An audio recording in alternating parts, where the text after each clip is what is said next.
free in science and things like that. They want policy and education to be based on religion and free enterprise. And if the universities are not supporting religion, Christianity and free enterprise, then they're ideologically not doing the right thing.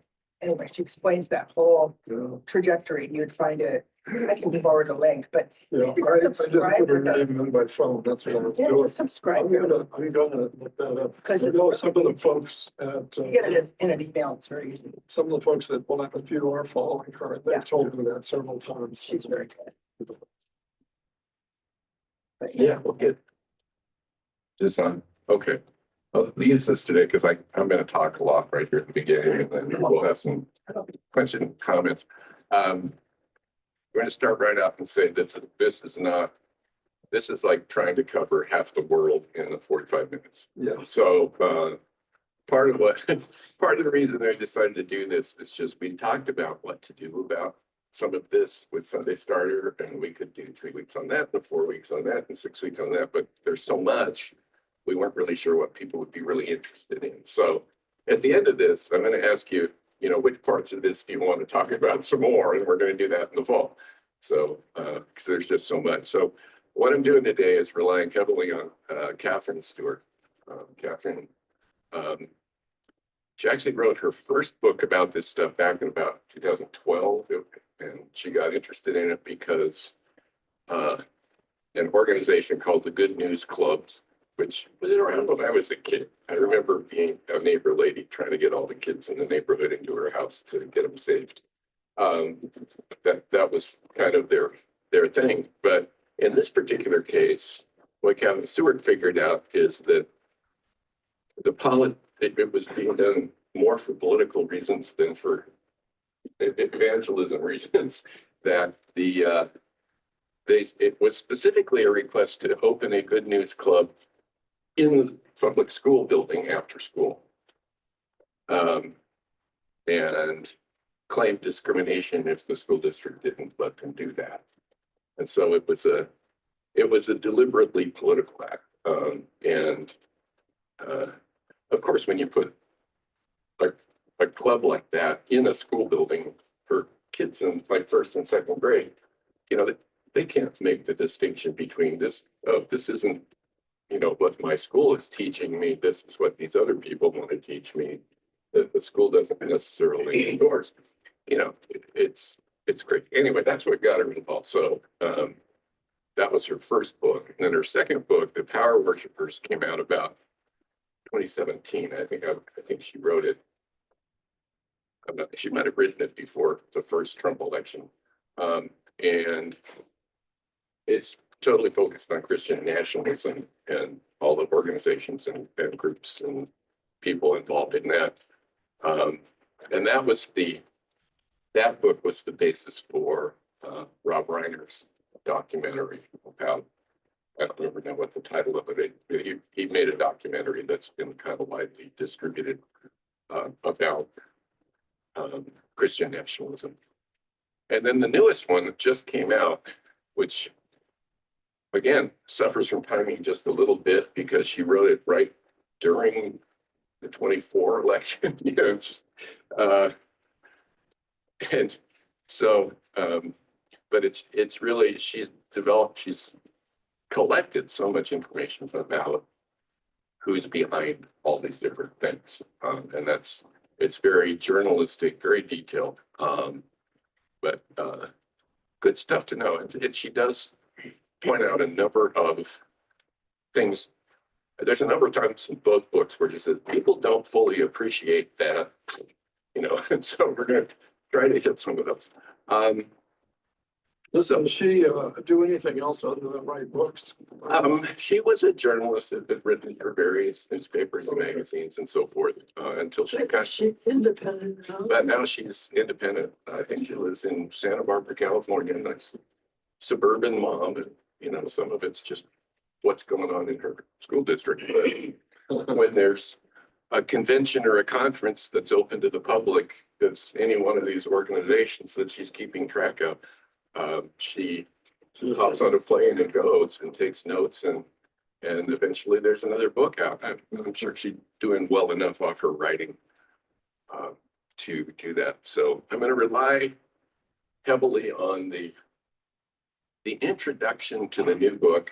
I haven't got through the whole new book yet, but she admits in the introduction that this is the last part of the book she wrote. So the introduction is a very good summary of what the whole book is about. So that's the best place for picking up on some of this stuff.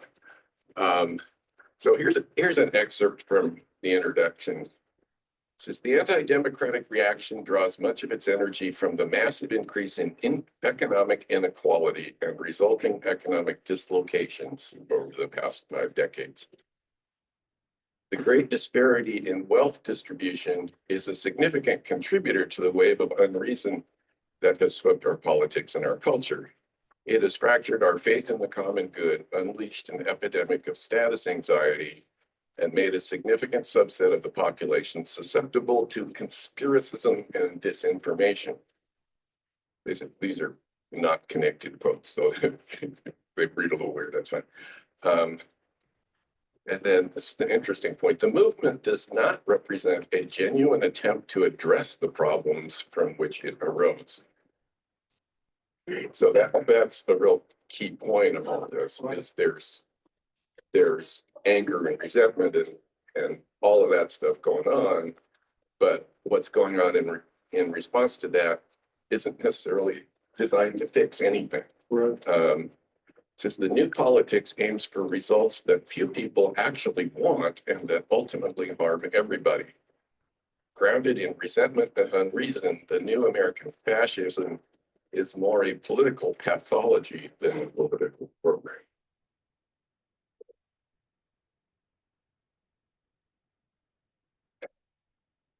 And then she goes on to define 5 different groups of people that are playing their part in this. And I'm going to have to read some of this from the book.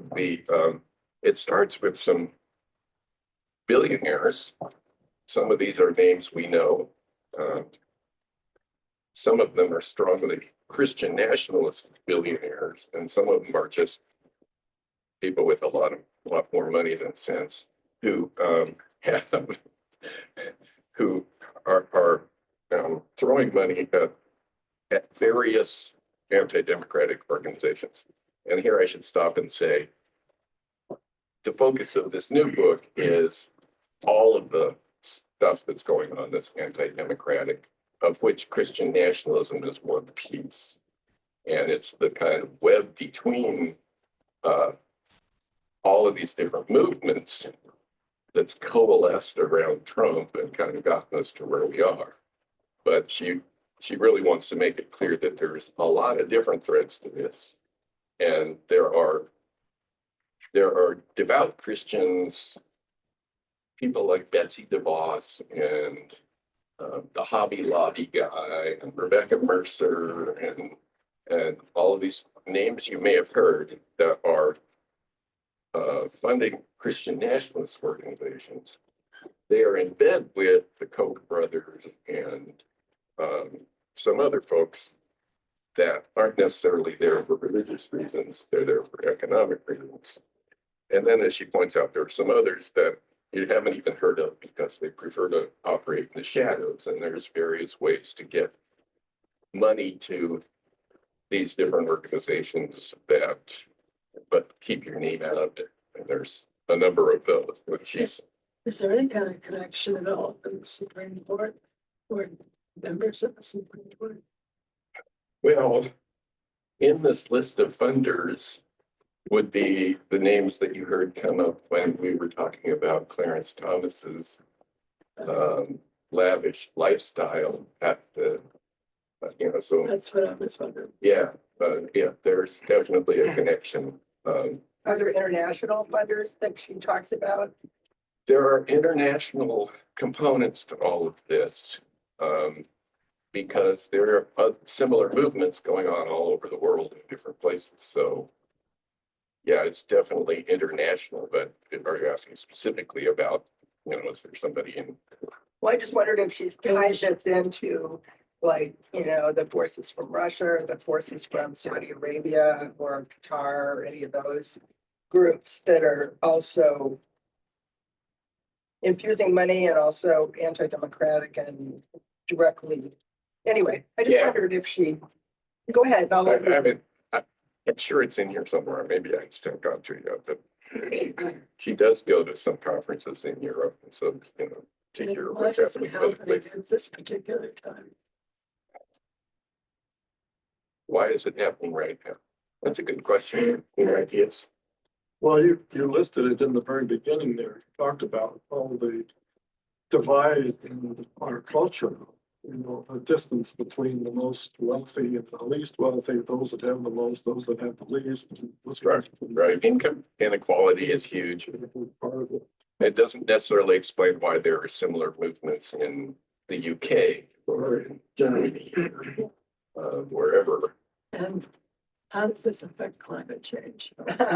Yeah, which is the big question. And so we'll let you get back. All right, Well, go ahead. You get I'll back start making for that. a list of stuff to have classes about in the fall. Okay. I will say, I think, countries have institutional memories of certain things, and I think it's the wearing off of the institutional memory of World War II and Nazism and the Holocaust Yeah. has got to be part of it. There grew up a generation that knew not Joseph, as the Bible says. New people come along and we go, well, what about the Holocaust? The Holocaust, I wouldn't dare do it.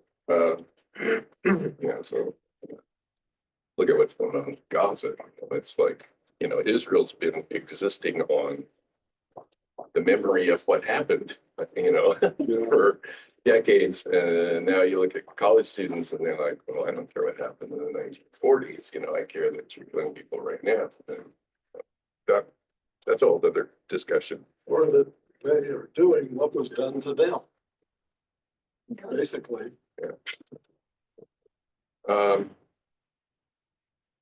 Okay, the distinguishing feature of the funders is that they have chosen to invest their fortunes in the subversion of democracy.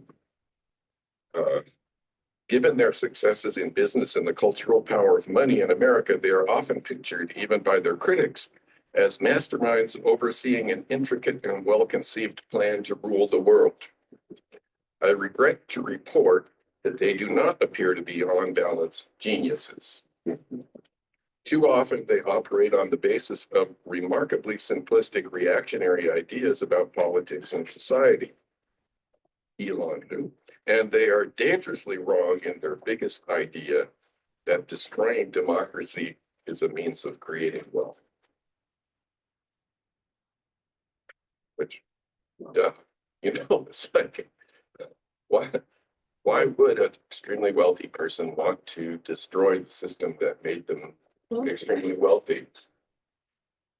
It is kind of boggles the mind, doesn't it? Well, I think they're looking at the oligarchs in Russia and say, well, I could be one of them. Well, yeah, they already are. I know, because they're trying to be one of a handful of the richest people in the world. They're not trying to be one of a very comfortable multi-million-dollar club. Right. And the other possibility is that if things are as bad as they seem to be relative to climate change, if I'm ever going to get mine, I'm going to know.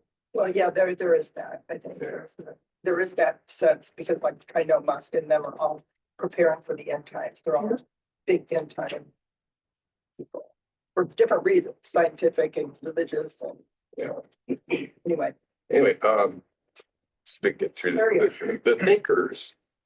She's talking about a number of think tanks that have come along where people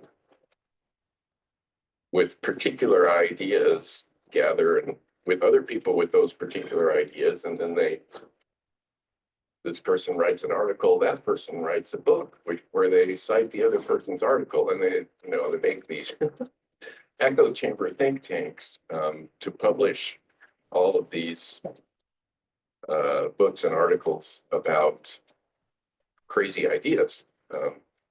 she focuses a lot on the Claremont Institute, which I think she did a big write-up in Atlantic or something for, about the Claremont Institute. I haven't tracked that down, but she talks about them a lot in here.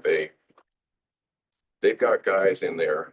She calls them the men of Claremont because they're even though there's a couple of women on the roster, it's a very kind of hyper masculinity is a key part of their stuff.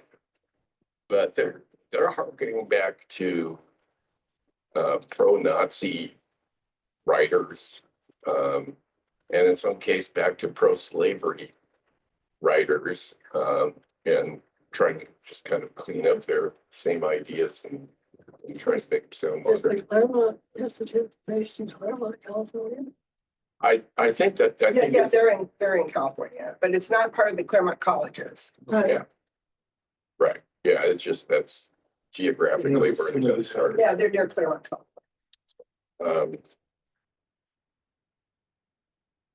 Okay, so that that's one of them. The Heritage Foundation, I've heard that name a lot.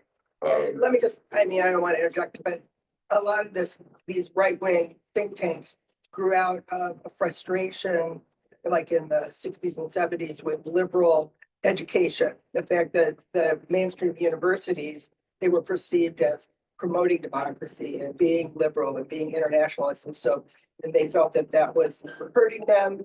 They started saying, conservatives are not getting hired to be faculty members, they're not on campuses. So that was part of their rationale for why they had to create these think tanks. Yeah, they did. Ironically, many of them have their roots in kind of the minority conservative caucus at elite universities. So there's like, if you go to any of the like Ivy League universities, there's a strong,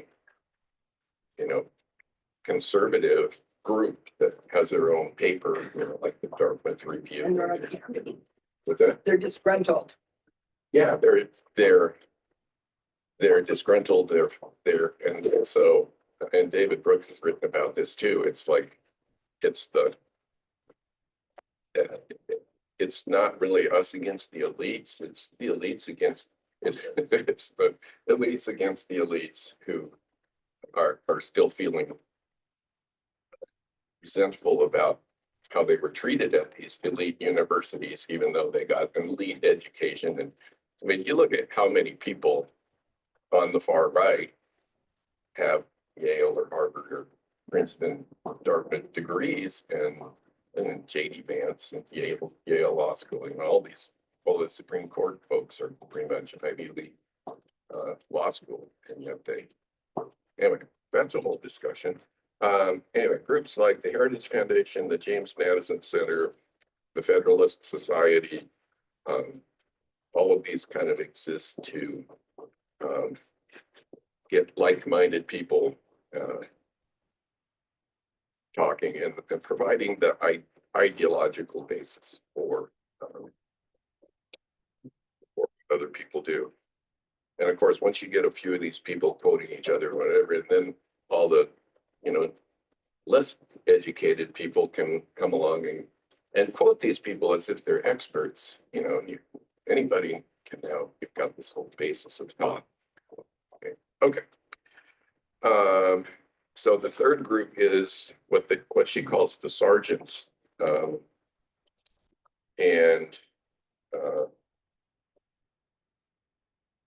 Actually, those kind of ordered. Her third group she calls the infantry, which is sort of says the infantry are drawn mostly from the millions of Americans in the middle and lower middle sections of the nation's widening economic, education, regional divides. The group is large and diverse and includes many different ideas. Anyway, this is where you actually like pick up the people in the pews and turn them into an army based on these crazy ideas and funded by all these big funds. And they're like totally opposite end of the economic spectrum from the people who are doing laying the groundwork at the top of it. And then within the infantry, she talks about the sergeants. And this is where she talks about the mobilization of conservative pastors, which is a huge part of how these ideas turn into lots and lots of votes, is working through holding conferences for pastors, offering free voter guides for the pastors to give out at their churches that you know, help. They're nonpartisan. They don't name any political parties, but they basically tell people, these are the issues you should vote on, and here's the candidate that we think, has a biblical, they call it a biblical worldview in their beliefs, blah, blah, blah. And somewhere along the line, I don't know how well we can get into this, the whole marriage of Christian conservatism and economic conservatism was it's all one package now. So when you get a Christian voter's guide, it's not limited to issues of religious stuff.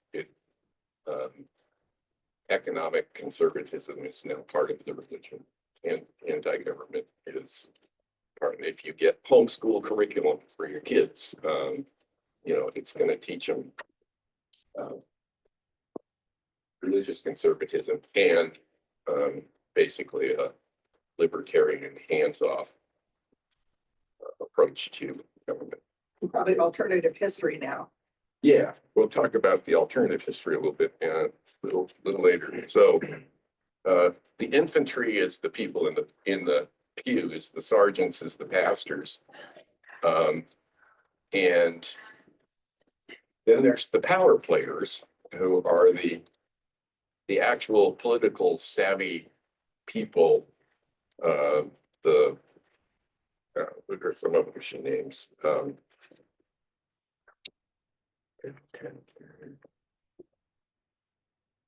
Those politicians or Kristen? Kristen, I think it's Kirsten or Kristen. Her name, the author. Oh, Catherine. Oh. Catherine Stewart. Catherine Stewart. Sorry.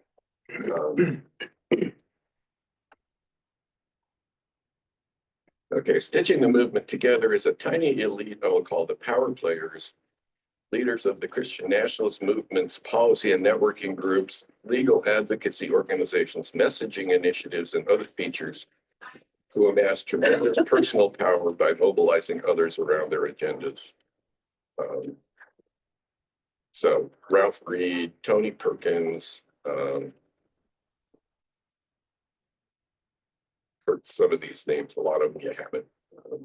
They're the folks that actually figured out how to manipulate the levers of government to get some of these things to happen.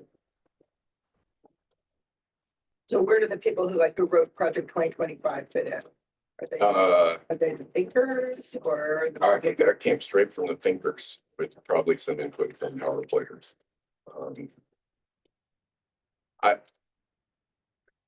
won't pause into this here, but it is interesting for me to first go back and think, but we'll do that on another slide, but about how even Trump's agenda changed a lot over his first 4 years in office, and then became Project 2025, and is now what he's doing now had nothing to do with what he was doing in 2017 for the most part. Some of it's similar, but much of it is different.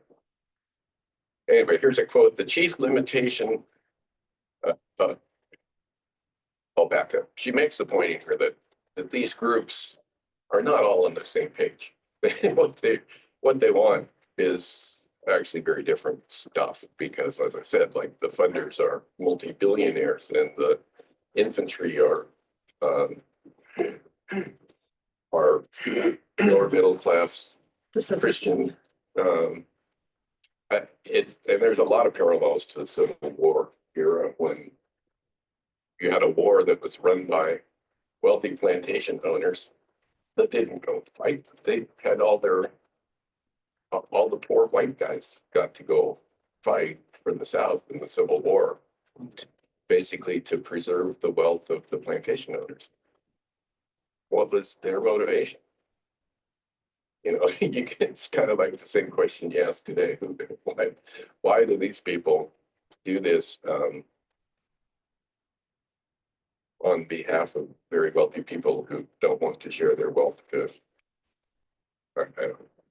Anyway, this quote: "The chief limitation of the label Christian nationalism is that it represents only one end of the anti-democratic movement. It is a tool for mobilizing the grievances of the people. But a stadium crowded with resentments would not add up to a political program without a tremendous amount of financial and organizational support." So that's kind of how it all fits together. Okay, here's a little exercise that I came up with on my own. Which let's see how many, I've filled in my answers to the middle, but let's see if you guys come up with the same answers I did. If you go back to where a lot of this began, I mean, you can't really say where it began when there was Civil War, there was stuff before that, but if you go back to like Joseph McCarthy and the stuff that happened, say right after World War II and the Depression, who were the folks that the most conservative people used as boogeymen to try to stoke fear and resentment? It kind of starts with communism. That's been such a constant for so long that it almost sounds archaic now when somebody calls somebody a communist, but it still happens, you know. Barack Obama was a communist, you know. Hillary Clinton's a communist. Okay, whatever. I don't even think people know what that means anymore. Socialism, as in the New Deal and the social gospel.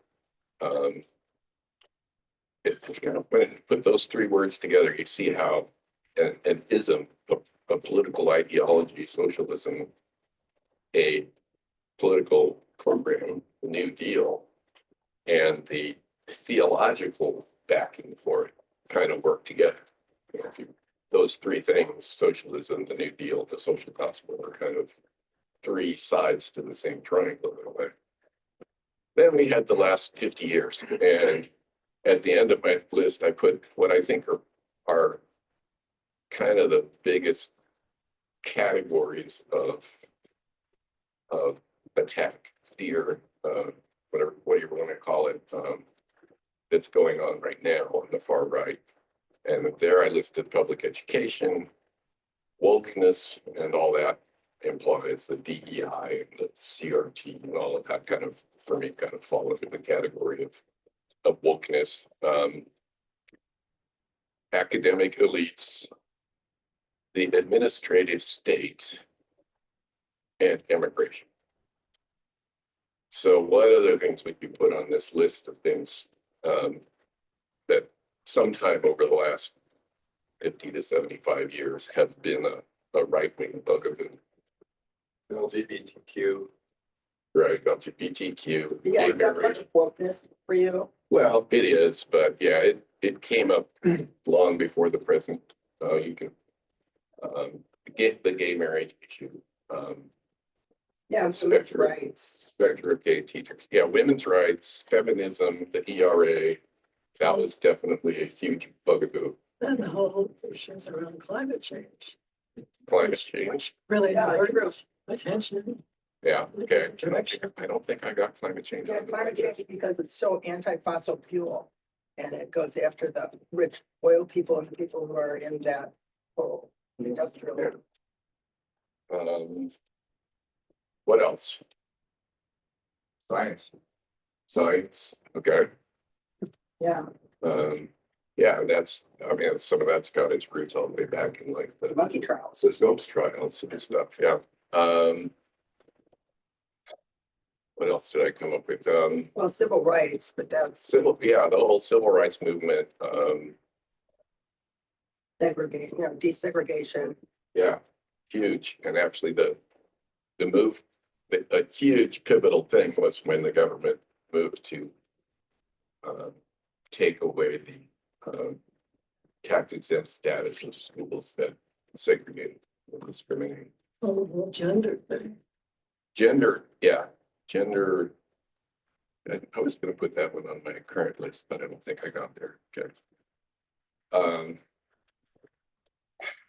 Others I thought of along the way are like, well, secularism in general. Yeah.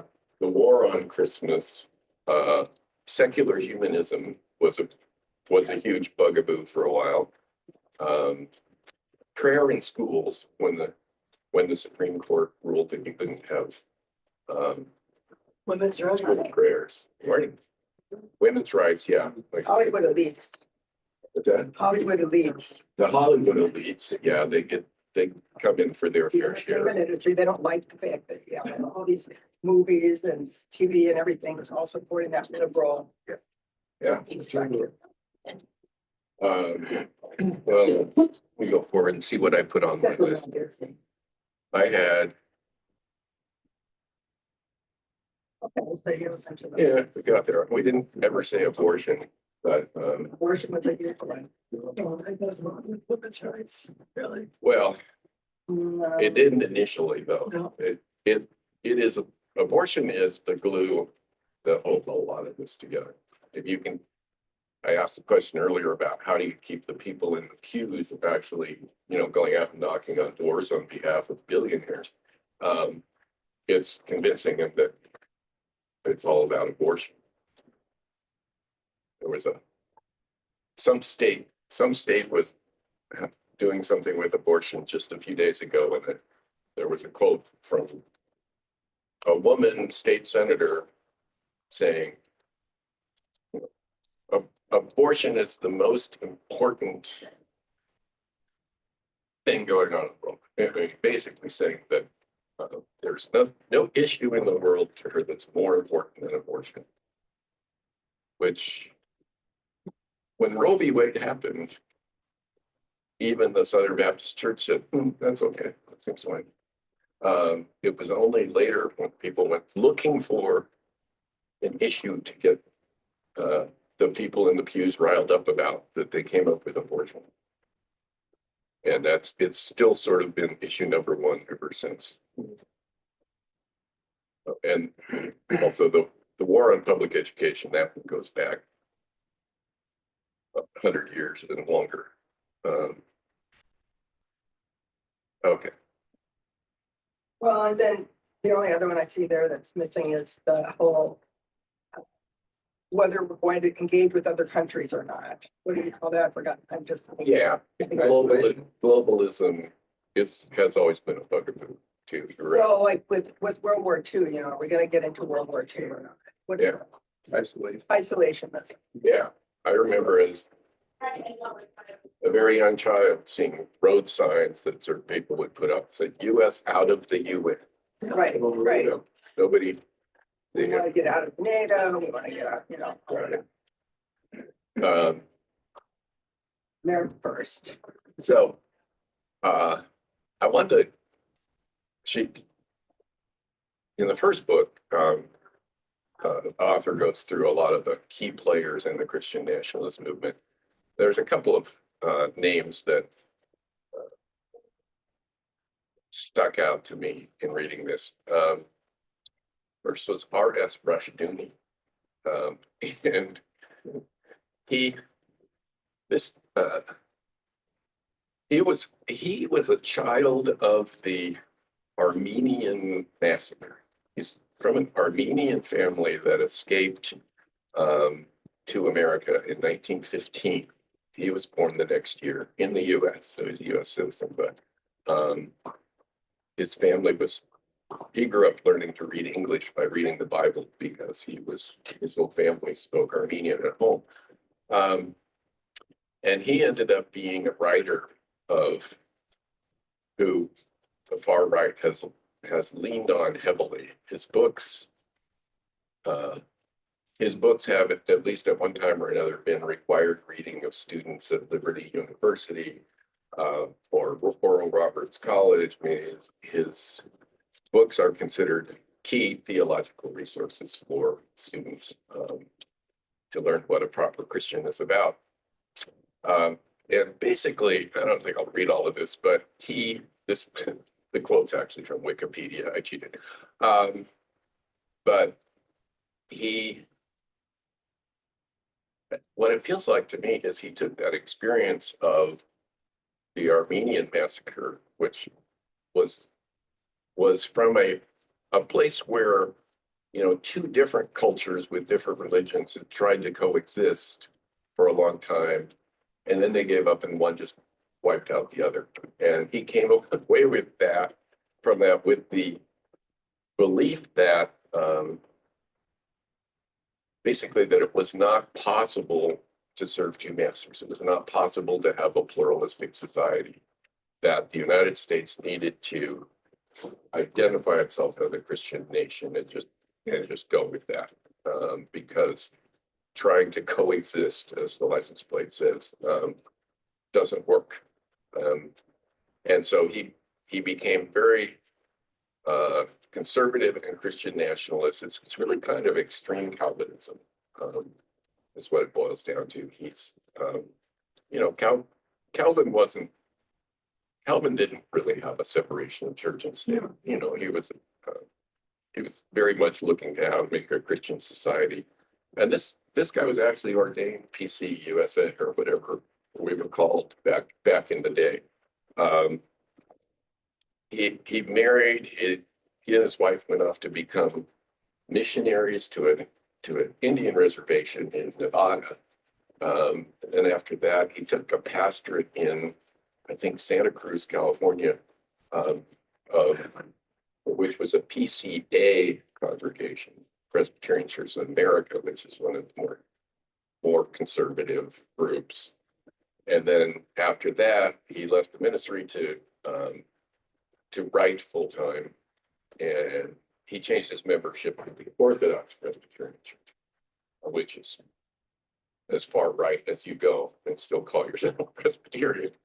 But anyway, this guy was extremely, and he lived till 2001. He was very involved in all of the stuff that happened in the 70s and 80s with getting the Christian right politicized and voting for Ronald Reagan and getting them picked up by the Republican Party and so forth. So he was at the table and all of that. He was one of the thinkers and authors behind all of that.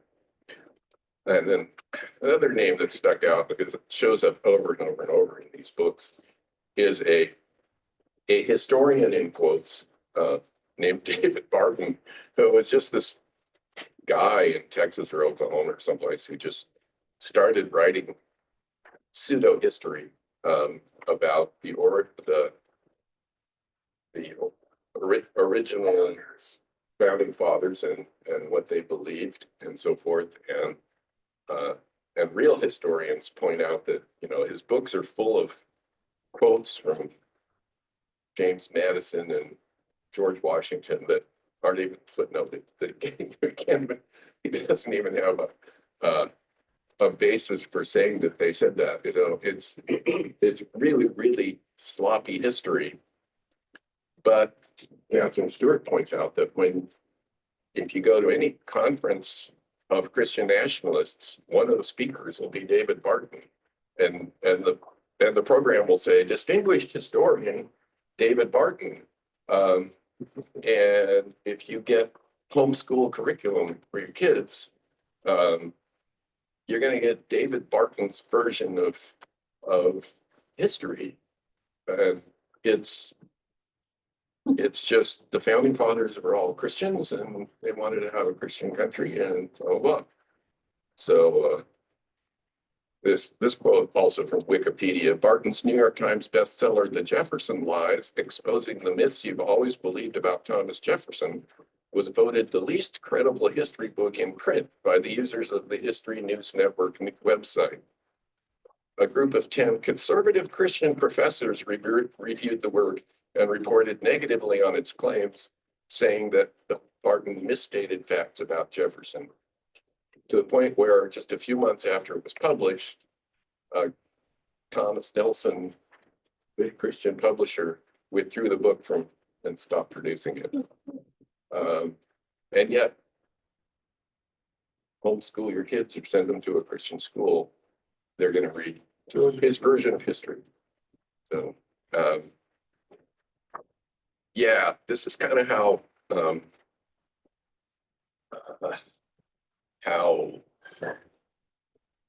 bubbles, thought bubbles work. You know, you say something, you become an expert, but that's what we're up against.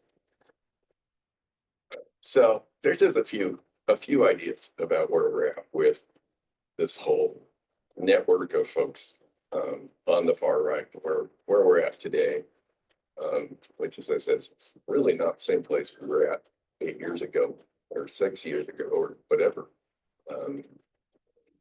And I don't know where it's going next, but it's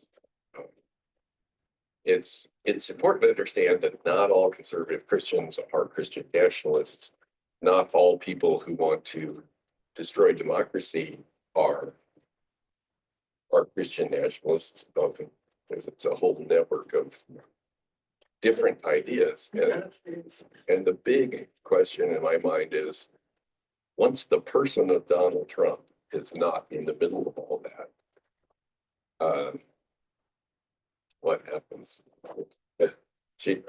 There's another quote, I can find it, but she basically says, all fascist movements eventually fall apart from within, because you can't get a bunch of people together whose ideas are not all exactly the same and then try to enforce ideological purity on them. And then, you know, eventually groups like that rely on ideological purity fall apart because not everybody thinks exactly alike. And she says, but that's good news, bad news. She says the movement will fall apart. It's not abundantly clear that it won't destroy the country first. That, you know, if you look historically, fascist movements all dissolve under their own weight because of internal conflict. But in many cases, it's not till after the country's been destroyed. Yeah, they don't bounce back to a healthy democracy. It's like, you know, the next day. And like right now, things are really getting destroyed. I got a very sad posting from my nephew, he's in Madison area, and he's a soil scientist, or I don't know if he's water or soil, but anyways, one of those guys. And he's just been so dismayed at what's going on with science. And, you know, other graduate students they're losing their jobs. There's nowhere to absorb them.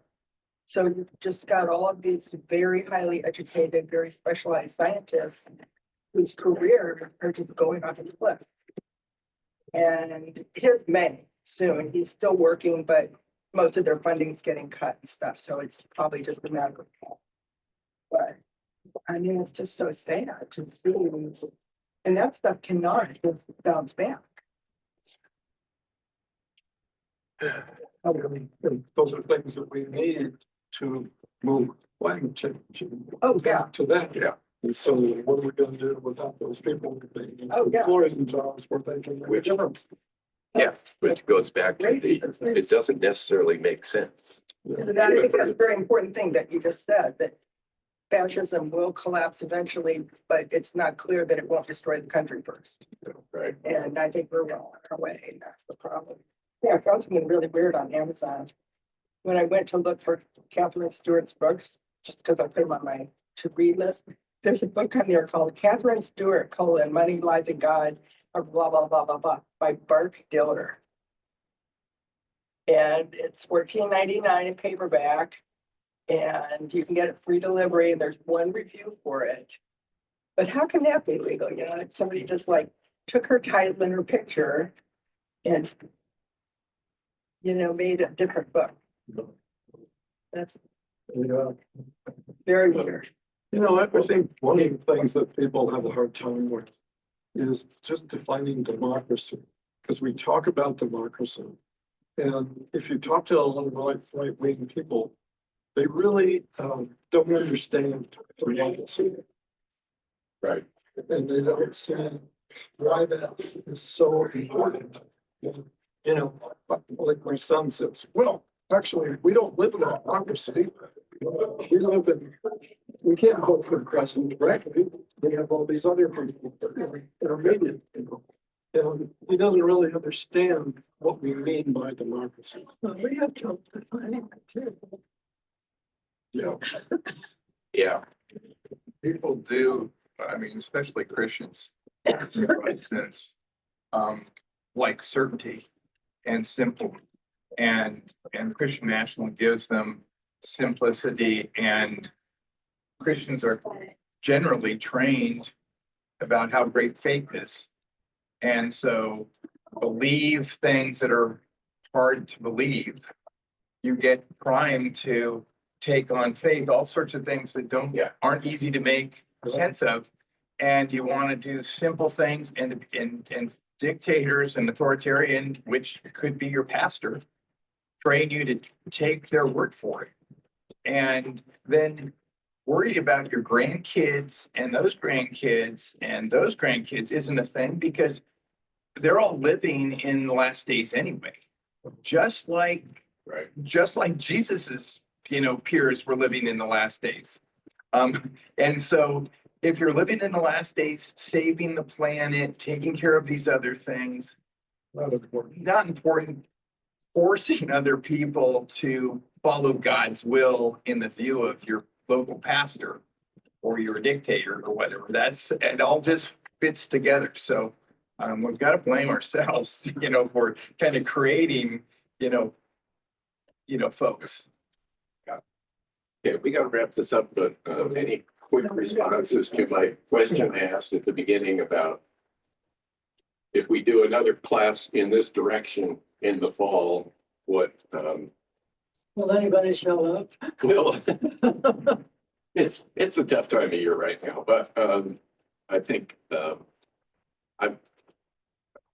there's plenty of room to talk about these issues. It just, we, as a committee, kind of put it off, waiting to see where things were going, because we couldn't plan, 2 months in advance what to talk about, because we wouldn't know what was going on. So, I mean, we could always just schedule a class called What's Happening Now, and just base it on current events, and just chat about what's in the news right now, because it changes so fast. Well, today we have a big day at church because Scott is getting, what do you call it, commissioned. Oh, So we're having an investment and commissioning ceremony at the end of church.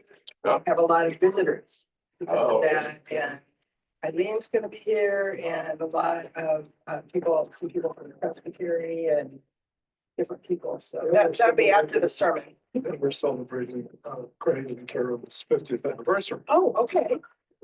So